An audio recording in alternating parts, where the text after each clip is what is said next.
Strap yourself in. Woodwork prohibited and available in the studio shop. Hi everybody, welcome to Drum Talk TV. I'm Alan Kenny. We're back again with our good friend of the show, Ray Luzier. What's up? Welcome to the show again, Ray. Thanks, man. Good to be here. So today we're talking about your kit. We'll get to that a little bit later. We're going to be bringing on another special guest to talk about your kit. And I just want to ask you a couple of things to catch up with you, what you've been doing the last 6 months or so. We've been so busy on this Prepare for Hell tour. And Slipknot's amazing. They're good buddies of ours. And they asked us out on this, and we couldn't say no. So this is about 4 weeks into it, and it's awesome just to see arenas packed in 2014 at the end of the year like this with 3 metal bands. It blows me away. A lot of them are sold out. And we'll continue on to the UK, and we're going to do a bunch of those shows have sold out in January. So it's just an honor to be here.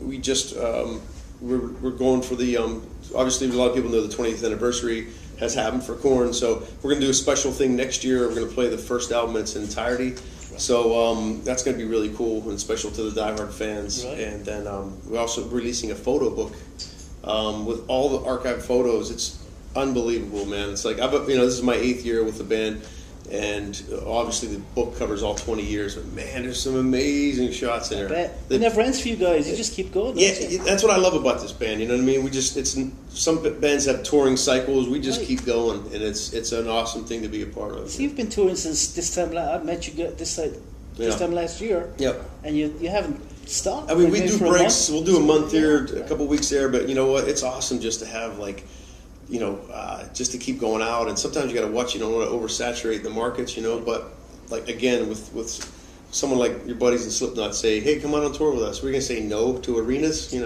So we're very grateful to all the fans out there for keeping us going. Because obviously, if it wasn't for you guys, we wouldn't be doing what we love to do, and it's a blessing. Yeah, definitely. So, what have you been doing outside of?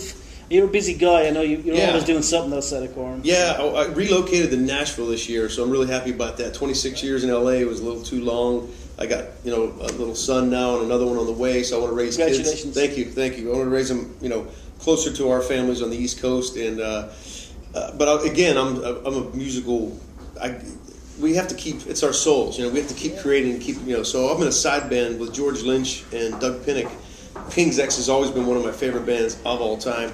So it was a dream of mine to be in a band with Doug, and George. I've done his DVD before, and obviously he's a legend, a hero. And we just got together and we wrote one song a day, and no rules, we went to a really remote area up in it was in Southern California, but it was up north in the mountains, and wrote one song a day, tracked drums live for it, went on the next day, did a completely different song.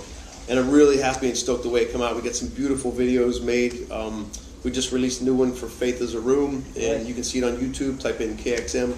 And Sebastian Paquette, who works for the Korn crew, did all the videos for us, and some amazing behind-the-scenes stuff. So it's really, really cool. Check it out.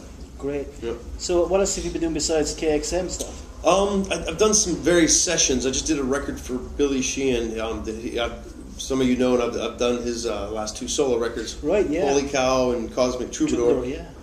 A huge Billy fan. He's a good brother of mine, and everything he's done from the Talish years up until now. Mr. Big just got off another tour, and from David Lee Roth, my years in Roth, and I just missed him when that. But I just did a record called Metal Mayhem that he's producing, and that'll come out probably in the middle of 15. And a ton of sessions, like little things here and there. I did a song on Brian Tishy's Randy Rhoads tribute. Everyone knows Brian's a great musician. He's an amazing guitar player, amazing drummer. He asked me to play drums on No Bone Movies because he wanted to play Randy Rhoads' part. So that's how good of a musician he is, So I went and did that. Several little things, little soundtrack things. Korn wrote a song for the Hercules soundtrack, and we missed the deadline, so it's out on our new album. It's called the Paradigm Shift World Tour Edition. So everyone can hear that song on there. As far as our new single, Hater, that's getting played on the radio, we have a bunch of live tracks on there, from like Moscow to Denver to London, so it's a pretty cool package. Yeah. So what's life like now in Nashville? Has that been a big change for you? It's totally different. I mean, I'm on the road half the time, but everyone's so cool there, and it's just like I just finished my home studio, and just the music Nashville reminds me how LA used to be in '88 when I moved there. It's just alive. The energy's there. You go to an ice cream shop and there's some guy pouring his heart out. It sounds better than John Mayer, and you're like, what the heck? You know, it's like, so it's just so alive there. And there's a bunch of rockers there. Everyone thinks it's country. It's really not. I mean, there's from Mick Mars lives up the road from me. Dave Mustaine from Megadeth. Pete from Offspring, one of my best friends, lives across the street. Like, there's a bunch of rockers there, and it's a really cool community. Everywhere you go, it's just biz talk on the music, you know. It's really changed me for the better, and I'm really glad to get out of the LA circuit for a while, because the scene's been up and down there for a very long time. It's just refreshing, you know. Yeah, and you still, with today's music, you don't have to be in the same room with someone anymore to record. You don't. You can be like 3,000 miles away and still make the record. Yep. You know? I did a death metal record for this band in Australia, and they don't even have a name yet. They hired me to play drums. I never even met the guys. They sent me a check through PayPal. I did the tracks, emailed them the tracks. We never even did a handshake. Wow. And they love the tracks, and it's just that's the way it is these days. And that's what I love about. That's what everyone is like. Well, how do you and Brian live in Nashville, and the rest of the band lives in California? It's easy, you know. If somebody gets an idea, they send it to me. I lay it down in my studio. We send it back. That's it, yeah. And we're going to write a new record next year in Bakersfield in our studio. But as far as like ideas, quick things like that, technology's amazing. Dropbox. Yep. Yeah. Yep. All right. Thanks very much, man. Thanks, man. Appreciate Always it. a pleasure, Thanks for having me, man. All right. For all the news on Drum Talk TV, go to drumtalktv.com. So, we're on the Prepare for Hell tour. Prepare for Hell. You're in it. Here we go. I got using Pearl. I'm using the reference series. This time, the last couple tours, I went 10-13 mounted. I love the interval gap between the 10 and the 13. 16 on my right. I got an 18 on my left. 20-inch gong right there. I got a little side snare over here, a little 10-inch. I got my nice free-floating bronze snare. We had it custom coated, black hardware. If you notice this kit, we have a lot of custom things on it. I have Mr. Saw Blade Head's famous stand right here.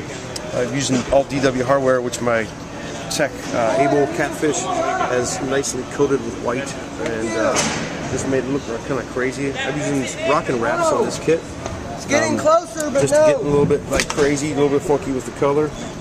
As always, 9,000 pedals, 9,000 hi-hats.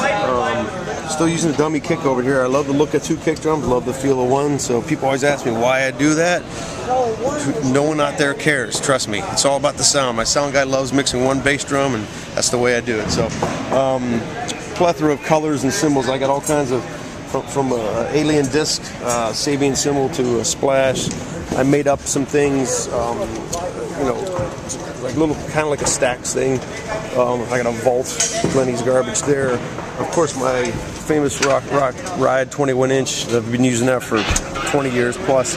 Made up some stuff, put a Bozio china on top of a hi-hat cymbal.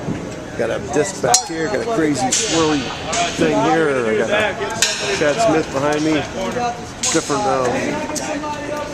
people always say, like, why you tighten some cymbals, why do you loosen the others? Personal preference. All my crashes, free flow, they swing. All the stuff over here, super, super tight. I make it really, really tight so they don't move. I can stack them on top of each other. Just a personal preference. Remo heads as always. I got Emperors on top, clears. I always use the Emperor X on here because if I see me play, you know I don't hit light. So Yamaha DTX pads, love them. All kinds of triggers from 808s to side sticks sometimes. Got a spare over here just in case something goes out. Always have a backup for the backup, kids. That's one thing I learned from David Lee Roth years ago. Backup for the backup. Another china back here. Holy china.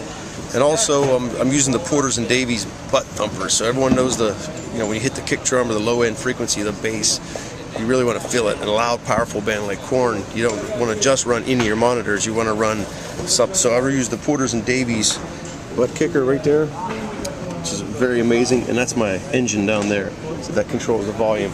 Basically, all the low end of the floor toms, kick drum, and feel each bass. So all of the low end, all the bass, guitar, all my kick drum, my gong bass, that all runs through just to give me a big, giant, loud feel because this band's so loud. And I use my Jerry Harvey JH in-ear monitors that combined gives me a great sound in arenas. This is not part of my stuff. Okay. Do that again.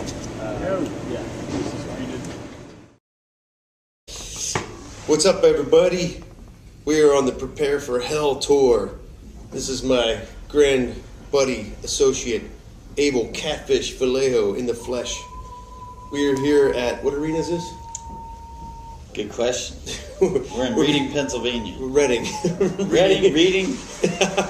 It's 4 weeks into the tour, so we're a little bit scatterbrained, but I just wanted to say hi to everyone out there, and everyone's been emailing me, calling, doing everything, asking me about this drum kit of ours, and I really had nothing to do with it. It's my trusty friend here that put everything together. So, Abel, how did you come up with this idea for the kit? Well, there was a tech before me who built a rack very similar. We had that rack for a while. I started working with Ray in 2008, and it was one of the most amazing things I had seen as a drum rack. And it's really unique because nothing was, the traditional old racks were only squared or whatever. Yeah, it was very, very 90-degree angles, and you couldn't really do much. But he had this concept with the curved bars with the DW products, and so this rack finally went away. It lives in Europe now.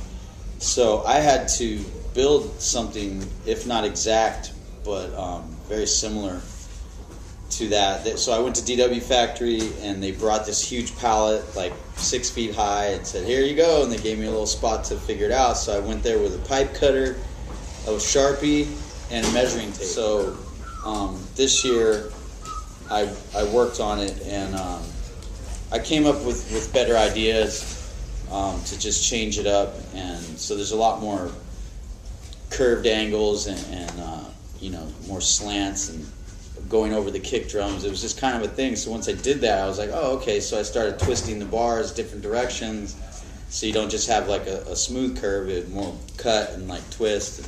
And I gotta say, I'm pretty much against racks. It's like, I've always been one of those. He knows me. I'm a fidgety kind of guy, so I'm always like, this crashes out too far. I'm always a straight up kind of guy. So to have a rack, it's got to be something really special, something really unique for me to even deal with it. Because he still yells at me when I'm messing with stuff, because this was the same way it was the day before. But sometimes I sit down and go, well, this feels a little too far away.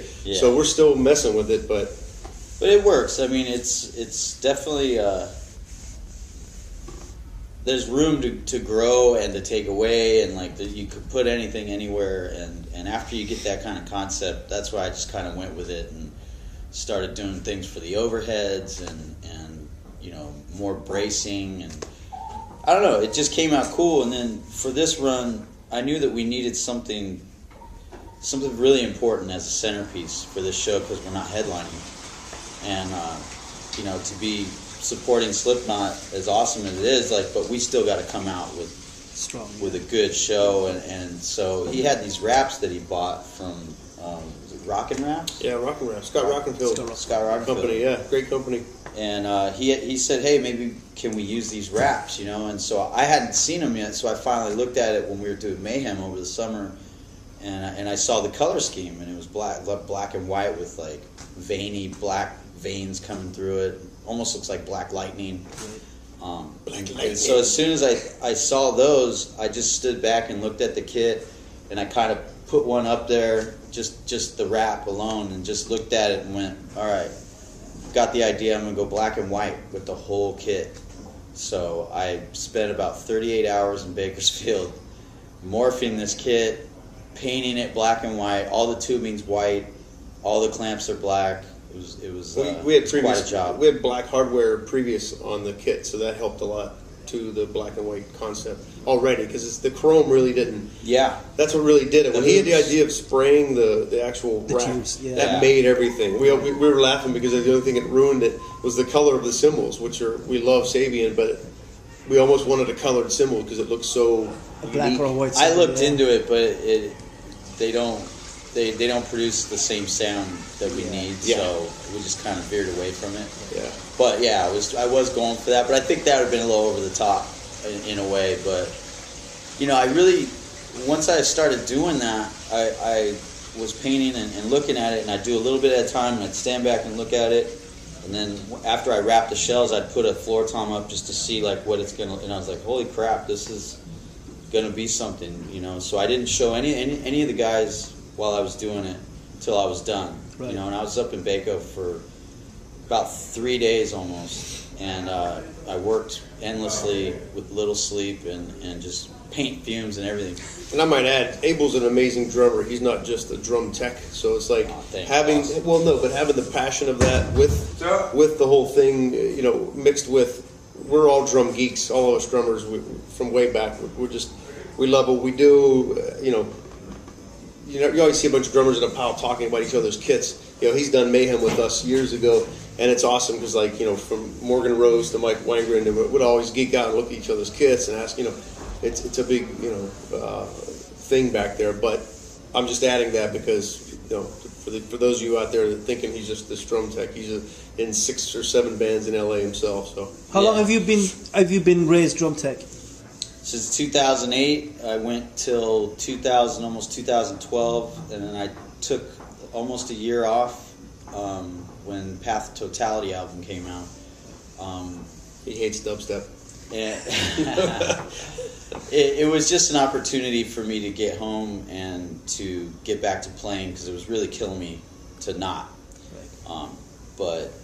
But yeah, I mean, we've been friends for almost 10 years, and he's like my big bro. I'd do anything for him, and so to be able to work with Ray is like, it's like being around your brother, but to watch and sit behind him, it's a double-edged sword because he's such an amazing drummer.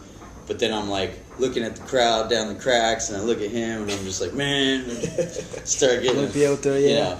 But he should be on the big deck. He should be, and he will be. It's a pleasure, though. I mean, it really is. I take pride in it. Well, you should, man. You're a professional. Like I was telling Ray earlier, I saw that video of you guys in Budapest, and he cracked the ozone, and you just walk out like it's just like you're putting a cigarette out, putting out the silver, putting it up there. He's bashing away like crazy, and you put it up there. Done. Yeah, and that's another thing about having a great drummer as your tech too. I mean, you kind of know what's going on. I'll just look at something and he knows what's going on. It wasn't even broke though. I just wanted to be on stage. But no, it was broke. But I got to mention Mark Bennett too, because he came in and stepped in in between Katfish and this last tour, and he did a great job as well. He's another really good drummer. Yeah. So Mark's awesome. It's a big family out here. Everyone's got to. People don't really understand what goes on behind the scenes. There's a lot of stuff that goes on. What the crew has to go through just to set up all this gear and equipment just to put on a show for an hour or an hour and a half or whatever. It's all day long for us. Yeah. You got to respect the people that put this stuff together. Right down to the last guy pushing a box out. I mean, it's really, it doesn't matter. And my whole concept when I'm out here is, it doesn't matter what kind of day we're having or that they're having. This show is going to happen. And we all got to make it happen. That's it, yeah. So, That's true. We're dealing with time change. We just went to Japan for a couple of days. And then you're dealing with jet lag, and they don't care. The fans have paid the money to get in. They could care less. They want that show. It's got to happen, So, like I said, I take pride in it, and, working with him. I don't work for anybody else doing this kind of stuff. Don't let you know. And he don't let me. But yeah, back to the kit, I was really blown away, like, after I finished it, and I sent everybody pictures about it, what I came up with, and all the guys in the band, and just wanted to get some feedback, and they were, tripping on it, oh my God, but I didn't realize, once we put it on the stage, I didn't realize what all the lighting was going to do to it. Exactly. And I couldn't believe it. Like, we're doing line check, and then Owen was hitting the lights on it and changed from blue to red. And I'm like, everything white was just the same color as the wash. And so throughout the show, I mean, whatever he does out there with the lights, the kit looks like it's illuminated, Right. like Oh. constantly. So it's really cool. You got to give it up for Casey Grillo too. Yeah, Casey. Yeah, let's talk about the bass drum heads. Yeah. Speaking The of LED lights, heads. Yeah, It's super amazing, man. Casey's he's another bomb drummer, but he has this company called Drum Drum Static. Static, and man, he just he's done Eric Singer from Kiss, and he's done Chad from the Peppers, and he's done my heads for what? At least 3-4 years. Or Probably something more than like that. man. Yeah. And this time was awesome to match Abel's configuration with this kit. I had him make me the Paradigm Shift heads in black and white, but we kept the jewels on the crown in red. And he said, let's take it a step further and let's put some LEDs around it. So in between songs, Owen can control the lights. It can be blue, illuminated, or even Green, a black red, light I mean, effect. Yeah, That just was a kicker, man. So it, literally kicker. yeah. I don't get to see the show from out front, obviously, but every now and then I'll peek out there, and it just added something to the whole thing. It was just like the cherry on top for it. I'm super proud of that rack. I mean, it's I don't think we can really do anything different after this. We got to come up with something totally different. It can spin upside down, maybe. Yeah, Tommy Lee already do did that. Roller coaster on us. But yeah, it's I've never seen anything like it out there, and what it adds to the show is man, it's ended up being that centerpiece that I really wanted it to be. We didn't mention Sean either. Sean Lowry, Mr. Sawblade Head. Yeah, Sean Lowry. Yeah, that creepy tree everyone sees, my China. Everyone always had singers rip on me from David Lee Roth to Richard Patrick. Like, get rid of that, center China. But that's been my thing since I was like 12 or 13. It's your signature. Yeah, I had the two 80s Chinas for so long, and I wasn't endorsed, obviously, back then. Cracked one of them, had tears in my eyes, and what would I do? I hit it with the left hand, right hand. I moved it to the center to hit it with both hands, and it just kind of stuck there forever. And so Sean, he's awesome. You check him out online. His creations are really unique. So he made that spooky tree-looking thing, and then I painted it white. Yeah. And I wasn't sure if I should. Yeah. But once I put everything together, and I was like, I put that on there, and it being rusty metal looking steel, and it just didn't work. So I hit a little part of it just to see it. I'm like, oh man, this thing's gonna look crazy. And it did. Yeah. So it was that was also a finishing touch that was really awesome. Jim Root just shredding right now. Jim Root is next door, just annihilating the planet.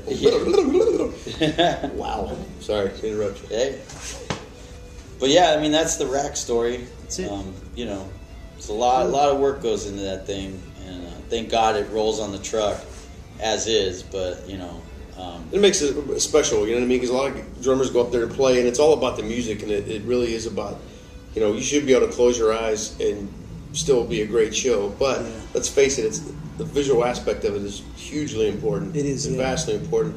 And if you put extra love and go the extra mile on things, it pays off, you know what I mean? It's not just like, it's another show, and cool, I've seen that kid before, So it's kind of scary, like you said, we're going to top it with. I don't even know what we're going to do now. So. I don't know, man. I'm already like racking my brain on it.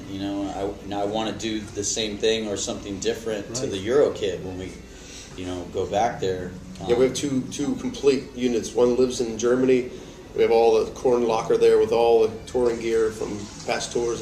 And then we have another storage in Bakersfield, California. It's the mirrored kit, right? Yeah. I think we're retiring that one very soon.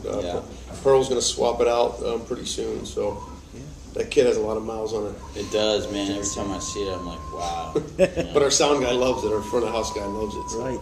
Yeah. Okay, guys, I think that's it. Yeah. That's great. Thanks a lot, guys. Peace out.